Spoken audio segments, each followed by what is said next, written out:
जय हिंद दोस्तों। कैसे हैं आप सभी। एजुटेरिया का जो सेट हमने शुरू किया है उसको आज बढ़ाते हुए 7वां नंबर सेट हम लोग डिस्कस करेंगे। Set number 7। उम्मीद है पिछला 6 सेट आप लोगों को पसंद आया होगा, चाहे ऑनलाइन या ऑफलाइन जैसे भी। और ये सेट पैटर्न पे आधारित है, तो इसलिए ये हमारे काफ़ी काम का भी है। आज हम लोग 7वां सेट शुरू कर रहे हैं। इसका पहला नंबर प्रश्न है, भारतीय विश्वविद्यालय अधिनियम कब पारित किया गया था? 1901, 1902, 1903 या 1904? यह शुरू हुआ था, पारित हुआ था 1904 में। इस समय वायसराय लॉर्ड कर्जन थे। अगला प्रश्न है, पोर्ट्समाउथ की संधि किन दो देश के मध्य हुई थी? Japan France, France Britain, Britain चीन, जापान रूस? यह हुई थी जापान एवं रूस के मध्य 1905 में। अगला प्रश्न देखेंगे, काकतीय राजवंश का संस्थापक निम्नलिखित में से कौन था?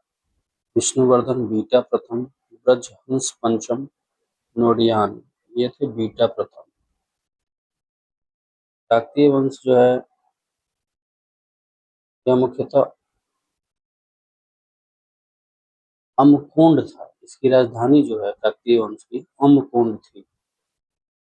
और आप लोग कमेंट करके बताएंगे अम्रकोंड कहाँ है।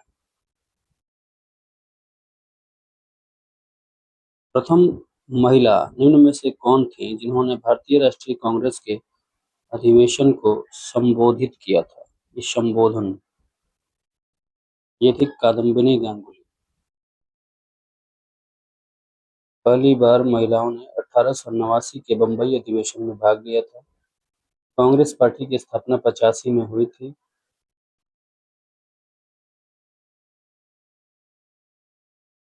1917 के कलकत्ता अधिवेशन में श्रीमती एनी बेसेंट कांग्रेस की पहली महिला अध्यक्ष बनी। जब भी महिला अध्यक्ष कांग्रेस की पूछता है कि पहली महिला अध्यक्ष, तो एनी बेसेंट का नाम आता है। जबकि पहली भारतीय महिला अध्यक्ष कांग्रेस की तो सरोजिनी नायडू। अगला प्रश्न देखते हैं, राष्ट्रवादी अहराह आंदोलन का संबंध किससे है? यह है मजहरूल हक से संबंधित। चंपारण सत्याग्रह के दौरान गांधी जी की जान की रक्षा किसने की थी?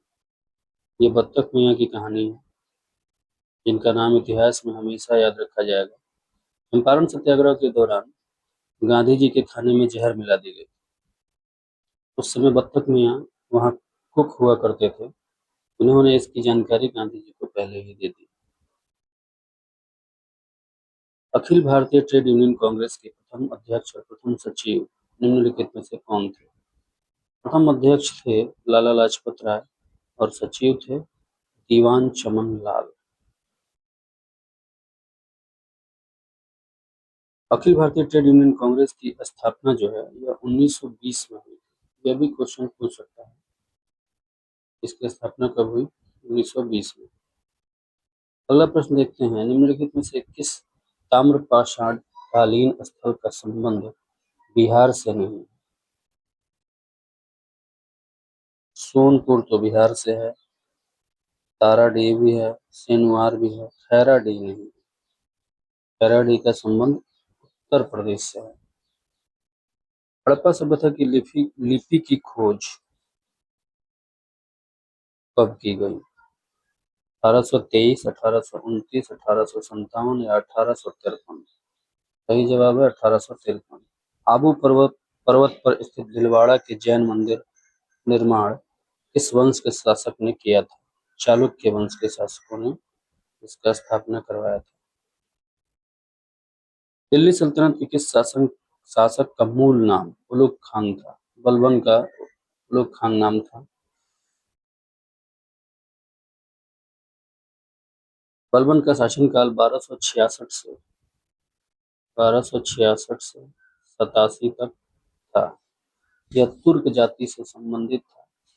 और हाँ, ये भी क्वेश्चन पूछता है कि सिजदा बैदपोश पद्धति की शुरुआत किसने की? ये भी बलबन ने ही इसकी शुरुआत करवाई। लौह एवं रक्त की नीति भी इसी ने अपनाया था। यह सल्तनत काल का एक प्रमुख शासक था, बलबन। निम्न कथनों पर विचार करें। अलाई दरवाजा में अवस्थित गुंबद वैज्ञानिक ढंग से पहला निर्मित गुंबद है। जलालुद्दीन खिलजी ने सीरी को अपनी राजधानी बनाया। केवल एक सत्य है। इस वर्ष राजीव गांधी खेल रत्न पुरस्कार का नाम बदलकर मेजर ध्यानचंद खेल रत्न अवार्ड कर दिया गया। 2014, 17, 19 और 21। 2021 में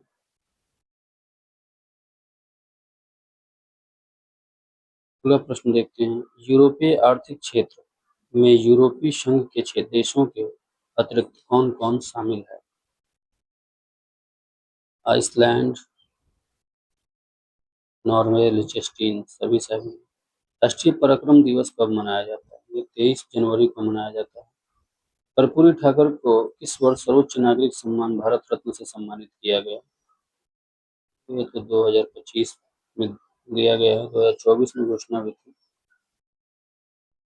और 2025 में इनको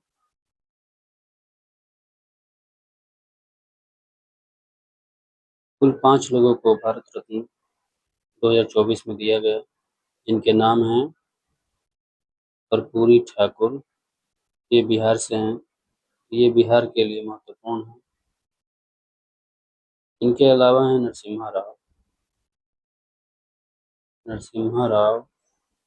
एल के अडवाणी साहब हैं। उसके बाद है चौधरी चरण सिंह और उसके बाद MS स्वामीनाथन।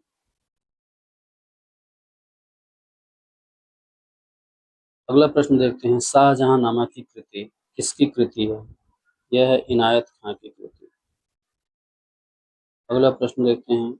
किस इकाई का मूल्य कागजी स्वर्ण के रूप में जाना जाता है? यह IMF का SDR। फिलिप्स वक्र दर्शाता है मुद्रास्फीति तथा बेरोजगारी को। ये काफी बार क्वेश्चन एग्जाम में रिपीट होते रहता है, आप इसको जरूर याद कर लेंगे। मुद्रास्फीति तथा बेरोजगारी को यह दर्शाता है, फिलिप्स वक्र।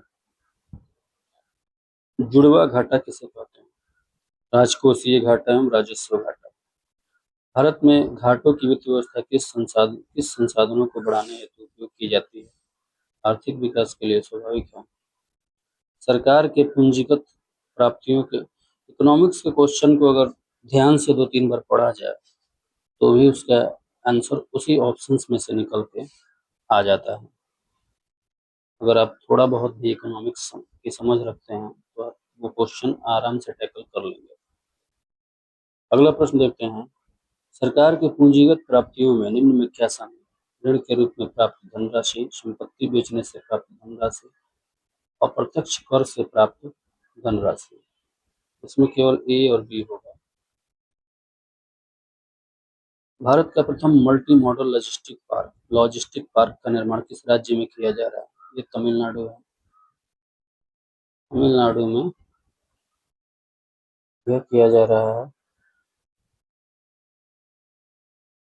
किस संस्थान द्वारा प्रगति 2024 कार्यक्रम शुभारंभ किया गया? केंद्रीय आयुर्वेद अनुसंधान संस्थान CCRAS।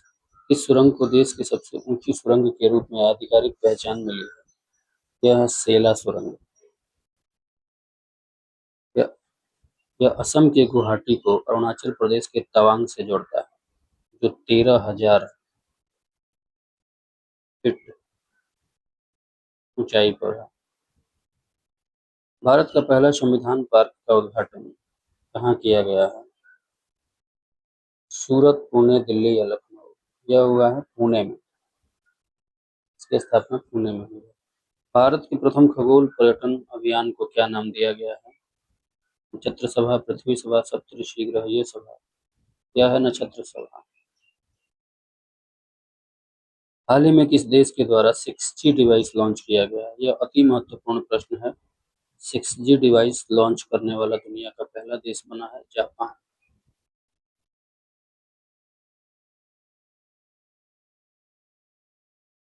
अगला प्रश्न देखते हैं जी। हाल ही में कितने व्यक्तियों को वर्ष 2025 का पद्म विभूषण दिए जाने की घोषणा की गई है? तो ये हैं 7। 7 व्यक्तियों की के नाम की घोषणा की गई है। इसमें सबसे महत्वपूर्ण है बिहार के लिए शारदा सिन्हा जी।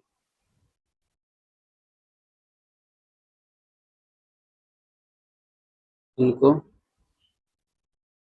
मरणोपरांत पद्म विभूषण दिए जाने की घोषणा की गई है। और इनका प्रमुख गीत जो है छठ का, जिसके लिए इनको हर बिहारी जानता है।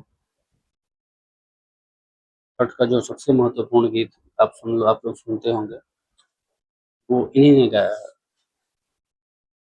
मुझे भी वो ध्यान नहीं आ रहा है, सुगुआ करके है वो गाना। बहुत अच्छा लगता है छठ के समय वो गाना। अगला प्रश्न देखते हैं। अंतर्राष्ट्रीय बुकर पुरस्कार 2024 किसने जीता है? अरुंधति राय, रस्किन बॉन्ड, जेपी एर्वेनवेक और सलमान रुश्दी। सही जवाब है जेपी एर्वेनवेक। ये जर्मनी की हैं। इन्होंने ये पुरस्कार जीता है अपनी पुस्तक कैरोस के लिए। पुस्तक का नाम भी आप याद रखेंगे, कैरोस। 10वां विश्व जल मंच का आयोजन कहाँ किया जा रहा है? यह किया जा रहा है इंडोनेशिया की राजधानी बाली में। माफ कीजिएगा, इंडोनेशिया की राजधानी जकार्ता है। इंडोनेशिया का एक प्रमुख शहर है बाली, वहाँ किया जा रहा है। अगला प्रश्न देखते हैं। हाल ही में भारत और किस देश ने चाबहार बंदरगाह के संचालन के लिए 10 साल के अनुबंध पर हस्ताक्षर किया? ईरान। विश्व आर्थिक मंच के यात्रा एवं पर्यटन विकास सूचकांक 2024 में भारत की रैंकिंग क्या है? 40, 41, 50 और 39। सही जवाब है 39। शीर्ष पे यूएसए है। अगला प्रश्न देखते हैं। कौन सा देश भारत की रुपे सेवा को शुरू करने की घोषणा की है? किस देश ने? मालदीव। मालदीव में जब नया सरकार का गठन हुआ था तो ये बहुत ही गर्मी में था और इंडिया को बहुत ही तंग कर रहे थे अपने भाषणों से वहाँ के लोगों के बीच लोकप्रिय होने के लिए। लेकिन मोदी जी की एक दिन की लक्षद्वीप यात्रा ने उनकी पूरे व्यवस्था को चरमरा दिया। फिर वो घुटने पर आ गए। गलत बात है। अगला प्रश्न देखते हैं। हाल ही में सुप्रीम कोर्ट बार एसोसिएशन का अध्यक्ष किसे बनाया गया? यह बनाया गया है कपिल सिब्बल को। अमृत भारत स्टेशन योजना के तहत बिहार के कितने रेलवे स्टेशनों का पुनर्विकास करने की आधारशिला रखी गई है? 33 स्टेशनों की। अगला प्रश्न देखते हैं। किस टाइगर रिजर्व के पास दुनिया की पहली ब्लैक टाइगर सफारी की स्थापना किए जाने की योजना बनाई गई? यह सिमलीपाल उड़ीसा में है। अगला प्रश्न देखते हैं। चीन द्वारा भारत के किस राज्य के 30 स्थानों का नाम बदला गया है? ये चीन तो कुछ ना कुछ करते ही रहता है, एंटी इंडिया एक्टिविटी। ये हम अरुणाचल प्रदेश में ऐसा इसने किया है। 16वां विश्व भविष्य ऊर्जा शिखर सम्मेलन कहाँ संपन्न हुआ? यह हुआ है आबू धाबी में। संयुक्त अरब अमीरात की राजधानी है आबू धाबी, जहाँ यह संपन्न हुआ है। वर्ष 2024 में भारतीय वायुसेना का सबसे बड़ा अभ्यास गगन शक्ति कहाँ संपन्न हुआ? जैसलमेर। सेना ही तो भारत की आन बान शान है। इस रोग से होने वाली मौतों को समाप्त करने के उद्देश्य से अफ्रीकी देशों के स्वास्थ्य मंत्रियों ने हाल ही में याओंडे घोषणा पत्र का समर्थन किया है। कैंसर, चेचक, टीबी, मलेरिया। यह है मलेरिया। इस ओलंपिक में 128 साल बाद क्रिकेट को शामिल किए जाने की घोषणा की गई है। यह लॉस एंजिल्स 2028 में होने वाला है। इसमें भारतीय क्रिकेट टीम भी भाग लेगी और यह लॉस एंजिल्स में होगा।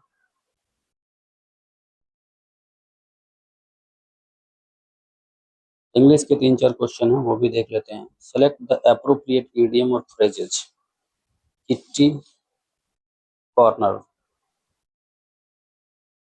किट्टी कॉर्नर का मतलब ये हो गया, ये diagonal corner. Diagonal corner answer हो जाएगा डी। अगला देखते हैं, अपोजिट मीनिंग बताना है। स्कॉलरली मतलब होता है विद्वान।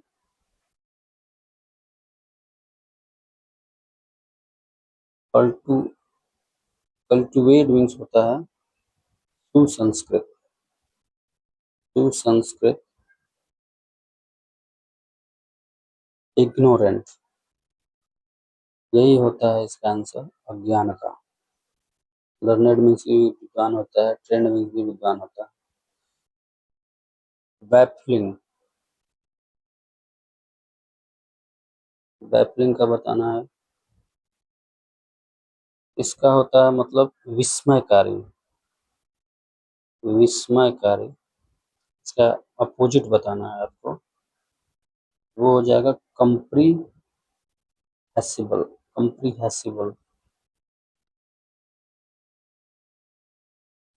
अगला हिंदी का देखते हैं, मैं कलम से लिखता हूँ। इस वाक्य में कौन सा कारक है, करण कारक है। बी, कालिंदी का पर्यायवाची निम्न में से क्या होगा। गंगा, यमुना, लक्ष्मी या सरस्वती। यमुना। कालिंदी का यमुना होगा। वह बहुत मधुर गाता है। इसमें प्रविशेषण शब्द का चयन करें। बहुत। निम्न में कौन सा शब्द पुल्लिंग है। नहर, लहर, शोभा या नैराश्य। नैराश्य है। अगला है, निम्न में से कौन सा वाक्य अशुद्ध है। मुझे भारी दुख है। भारी क्या दुख है, मुझे बहुत दुख हुआ। बहुत, भारी की जगह बहुत होगा, यही गलत है। निम्नलिखित कथनों में कौन सा कथन सत्य है। गर्म जलधाराएं प्रायः भूमध्य रेखा से ध्रुवों की ओर चलती हैं। ठंडी जलधारा उच्च अक्षांशों से निम्न अक्षांशों की ओर बहने वाली जलधारा है। कोरियोलिस बल के प्रभाव के कारण जलधाराएं उत्तरी गोलार्ध में अपनी बाईं ओर, गलत है, उत्तरी गोलार्ध में अपनी दाईं ओर तथा दक्षिणी गोलार्ध में अपनी बाईं ओर, ये गलत है। एक और दो सही होगा। अगला प्रश्न देखते हैं, तस्मान सागर तथा दक्षिणी सागर को जोड़ने वाली जल संधि निम्नलिखित में से कौन सी है। यह है बॉस जल संधि। बॉस जल संधि। कितने प्रतिशत लवणता के खारे जल को सीमांकित करने का उच्च सीमा माना गया है। 35%, 32.8%, 26.8% या 24.7%। सही जवाब है 24.7%। कौन एशिया का सबसे बड़ी मीठे पानी की गोखुर झील है। यह है कांवर झील। यह भी बिहार में ही है, बिहार के बेगूसराय जिले में स्थित कांवर झील। यह एशिया की सबसे बड़ी मीठे पानी की गोखुर झील है। अगला प्रश्न देखते हैं, तंबाकू की पत्तियों को सुखाने की प्रक्रिया को क्या कहते हैं। क्यूरिंग। क्यूरिंग कहते हैं। देश में पहला लौह इस्पात कारखाना कब स्थापित किया गया था। यह किया गया था 1874 में, बंगाल में यह स्थापित किया गया था। निम्नलिखित में से कौन सा उष्णकटिबंधीय घास का मैदान नहीं है। कंपास उष्णकटिबंधीय घास का मैदान नहीं है, बाकी कंपोज, सवाना, लानोस तीनों हैं। वर्ष 2011 की जनगणना के अनुसार सर्वाधिक दशकीय वृद्धि वाले केंद्र शासित प्रदेश कौन है। यह है दादरा एवं नगर हवेली। विश्व आपदा नियंत्रण दिवस निम्नलिखित में से किस तिथि को मनाया जाता है। 13 अक्टूबर को मनाया जाता है। ये नंबर आंसर है। कावला वन्य जीव अभयारण्य कहाँ स्थित है, किस राज्य में। तेलंगाना में स्थित है। अगला प्रश्न देखते हैं, इस अधिनियम एक्ट के तहत कोलकाता की सरकार को बंगाल, बिहार और उड़ीसा के लिए भी विधि बनाने का अधिकार प्रदान किया गया। 1781 एक्ट ऑफ सेटलमेंट बी। संविधान के प्रारूप समिति का गठन कब किया गया था? 29 अगस्त 1947, जिसके अध्यक्ष प्रारूप समिति के अध्यक्ष थे बी.आर. अम्बेडकर थे। भारतीय संविधान में राष्ट्रपति के निर्वाचक मंडल की व्यवस्था निम्नलिखित में से किस देश के संविधान से ली गई है? अमेरिका, कनाडा, दक्षिण अफ्रीका या आयरलैंड? आयरलैंड से ली गई है। संविधान के किस भाग में संघ राज्य क्षेत्र का उल्लेख किया गया है? भाग 5, 8, 9 और 11। भाग 8 में। संविधान में कुल 22 भाग हैं, जिसमें से 8वें नंबर भाग में संघ राज्य क्षेत्र का उल्लेख है। भारतीय संविधान के किस अनुच्छेद में अल्पसंख्यकों को अपने धर्म के प्रसार हेतु शिक्षण संस्थानों की स्थापना करने का अधिकार दिया गया है? अनुच्छेद 30। अनुच्छेद 27 में किसी धर्म को प्रोत्साहित करने हेतु छूट है। 28 में कुछ विशिष्ट संस्थाओं में धार्मिक आदेशों को जारी करने की स्वतंत्रता है। और अनुच्छेद 29 में अल्पसंख्यकों को शिक्षा एवं संस्कृति संबंधी अधिकार है। निम्नलिखित में से कौन से प्रधानमंत्री बने जो पहले राज्यसभा के सदस्य थे? एच.डी. देवेगौड़ा। इसमें इंदिरा गांधी भी हैं, मनमोहन सिंह भी थे। राज्यसभा से प्रधानमंत्री बनने वाले। निम्नलिखित में से किन 3 राज्यों के राज्यसभा में सदस्यों की संख्या समान है? इसमें है आंध्र प्रदेश, मध्य प्रदेश और गुजरात। इन तीनों की संख्या जो है राज्यसभा में 11 है। 11-11 है इसमें। जबकि कर्नाटक में 12 है और राजस्थान में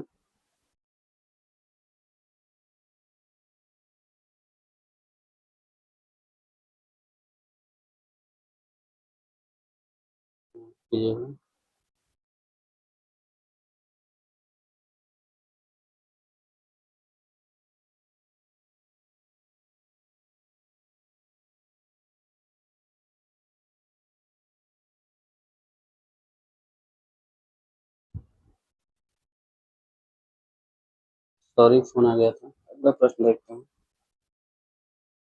इस संविधान संशोधन द्वारा चुनाव आयोग के अधिकारों में परिवर्तन किया गया एवं उच्च न्यायालयों को चुनाव में याचिकाएं सुनने का अधिकार दिया गया। 13वां संविधान संशोधन 62, 1966, यही है 1966 में अधिकार दिया गया। पंचायती राज व्यवस्था के संबंध में निम्नलिखित में से कौन सा कथन गलत है? लॉर्ड कर्जन को भारत में स्थानीय स्वशासन का पिता कहते हैं। गलत। कर्जन नहीं, रिपन। रिपन को कहा जाता है। राष्ट्रपति, प्रधानमंत्री, उपराष्ट्रपति के निधन पर संपूर्ण देश में राष्ट्रीय ध्वज को कितने दिनों तक झुका दिया जाता है? 12 दिन। अगर यही पूर्व लग जाए इन लोगों में तब 1 सप्ताह यानी 7 दिन। लेंस के संबंध में निम्नलिखित में से कौन सा कथन सत्य है? उत्तर लेंस की क्षमता को धनात्मक संख्या के रूप में दर्शाया जाता है और उत्तर लेंस की क्षमता को ऋणात्मक संख्या के रूप में दर्शाया जाता है। सत्य कथन इनमें बताना है। केवल 1, केवल 2, 1 तथा 2 दोनों सही है। अगला प्रश्न देखते हैं 72 नंबर। किन तरीकों द्वारा ऊष्मा स्थानांतरण के लिए किसी माध्यम की आवश्यकता नहीं होती? वे किरण इस माध्यम से सूर्य पृथ्वी में पहुंचता है। सूर्य की किरणें पृथ्वी तक पहुंचती हैं। माफ कीजिएगा। किसी धारावाही चालक से जुड़े चुंबकीय क्षेत्र की दिशा ज्ञात करने के लिए निम्नलिखित में से किस नियम का प्रयोग किया जाता है? मैक्सवेल का कॉर्क स्क्रू नियम होता है। यह आंसर है मैक्सवेल का कॉर्क स्क्रू नियम।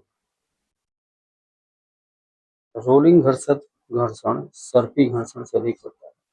द्रव द्वारा लगाए गए घर्षण बल को कर्षण कहा जाता है। सही जवाब है केवल दो। ध्वनि तरंगों के उत्पादन और संचरण के अध्ययन को क्या कहा जाता है? एकॉस्टिक्स कहा जाता है।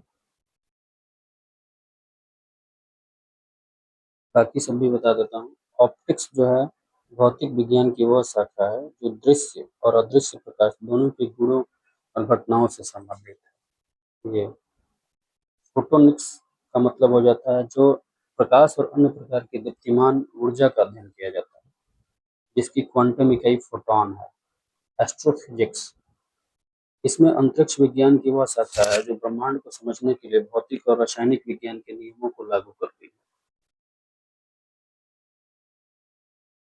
अगला प्रश्न देखते हैं। टोकामक नामक उपकरण निम्नलिखित में से किस प्रकार के ईंधन से संबंधित है? परमाणु से संबंधित है। कृत्रिम सूर्य भी इसी विधि से चाइना ने बनाया है। निम्नलिखित में से किस प्रक्रिया द्वारा अर्धपारगम्य झिल्ली के माध्यम से जल पर बल लगाकर दूषित पदार्थों को बाहर निकाल देता है? यह है उत्क्रम पराशरण। रदरफोर्ड के परमाणु मॉडल के संदर्भ में निम्नलिखित में से कौन सा कथन सत्य नहीं है? नाभिक का आकार परमाणु के आकार की तुलना में काफी ज्यादा होता है।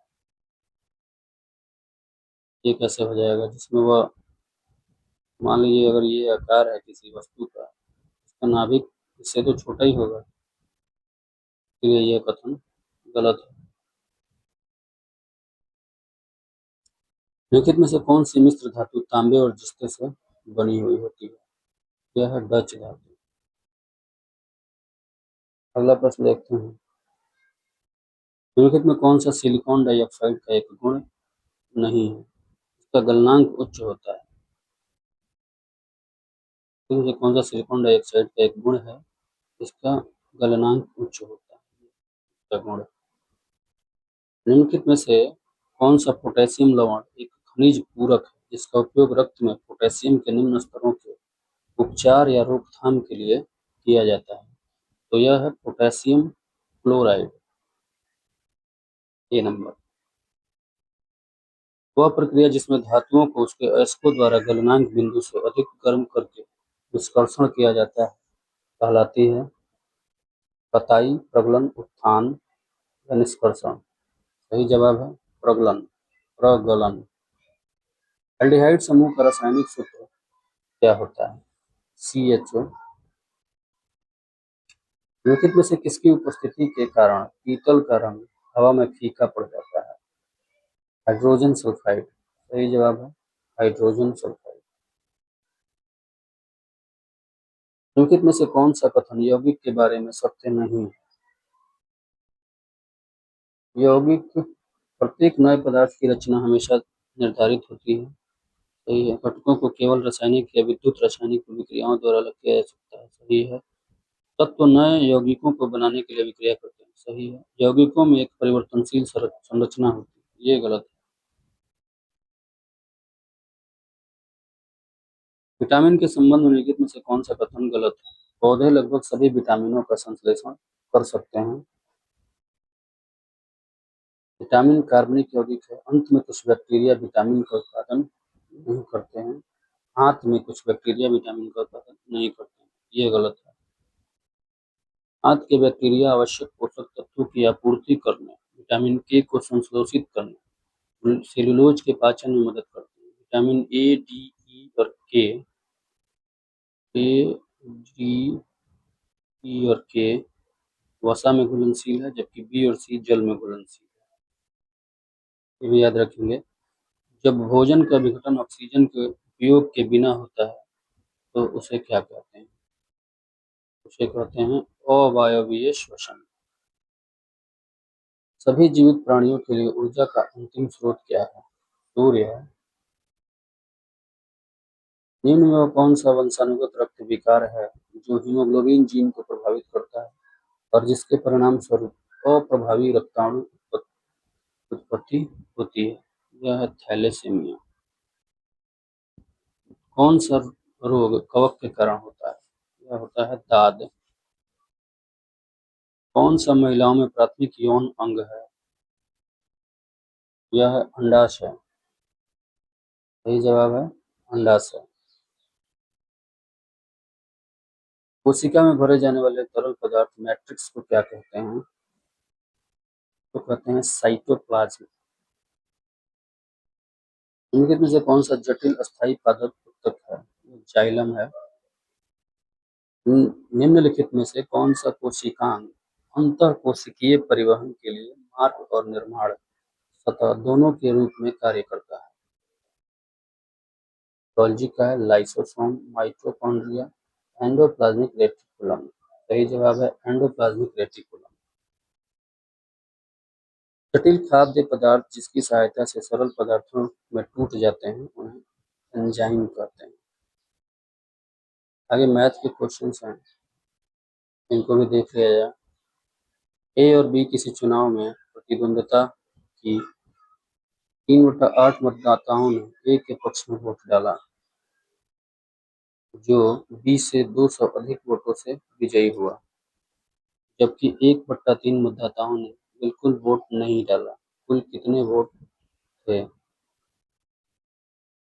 3/8 मतदाताओं ने ए के पक्ष में वोट डाला, जो 20 से 200 अधिक वोटों से विजयी हुआ, जबकि 1/3 ने तो वोट ही नहीं दिया।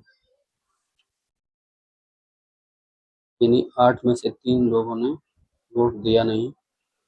कुल वोट दिया कितने लोगों ने? 5 लोगों ने। इसमें से 3 वोट जो है ए को गए और बी को गए 2 वोट। अंतर रहा 1 का। 1 बराबर 200 है, तो 8 बराबर कितना होना चाहिए? ऐसे मैं बनाता हूँ। मेरा थ्योरी फेल हो गया है, आप लोग आंसर देख लीजिए। 1500। मेरे अनुसार इसका आंसर आता है 1600।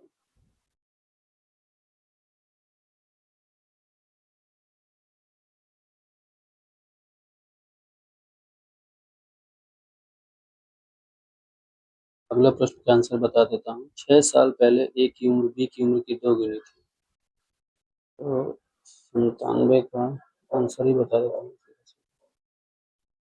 ये हो जाएगा 9 वर्ष। 98 का हो जाएगा 72 किलोमीटर।